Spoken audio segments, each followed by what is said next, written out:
Regardless of the stage you are in doing test automation, you'll need to learn how to deal with checkboxes.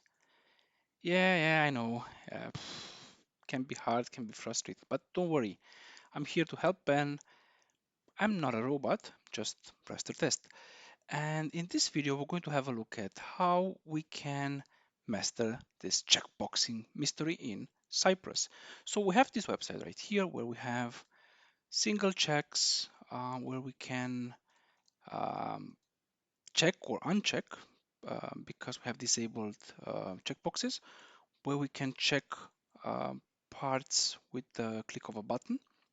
And we're going to see how we can handle all of this with Cypress code. So I started the project pretty simply, just visiting the page that we have right there. And if I just run this in Cypress, so it's this one right here, we're just going to be opening the page.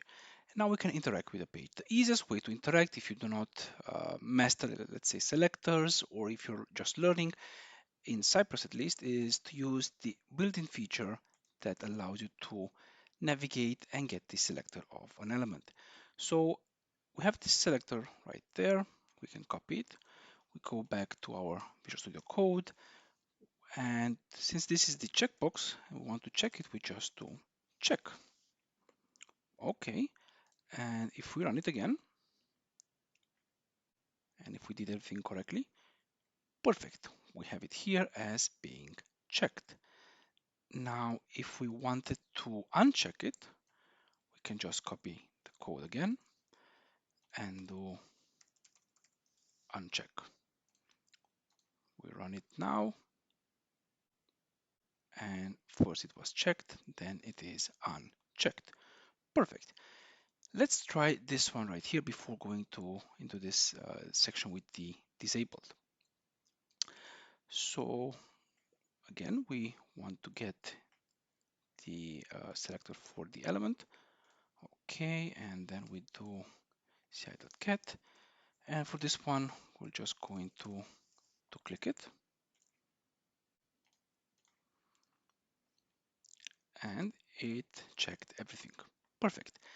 Now, what about the other elements right here? What about getting a way or finding a way to check this tool right here? Of course, we can do it again in this way that we take the locator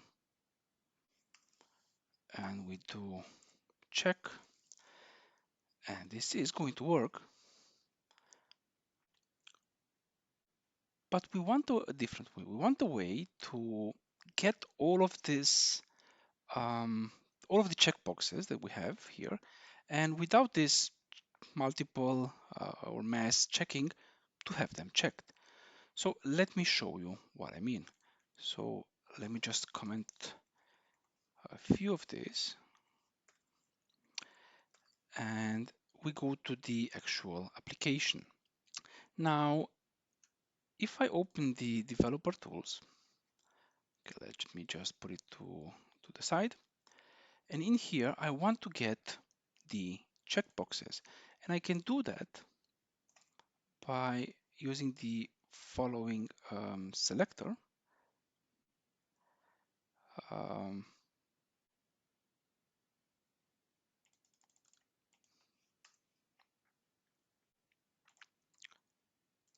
sorry, I put it in the wrong place. So I can do that by using the following selector. Type equals checkbox. And if we navigate, we can see that it's going through all our checkboxes. And we can write code to have everything checked. So we can do the following. We can do ci.get, and then we input our selector. And we're going to save this as something. So let's just say as checkboxes. And let's try and check it. If we did everything correctly, it should check we should try to check all of our checkboxes. Okay, so it did that one and that one. Now, the problem is these two right here are disabled, so it cannot check them.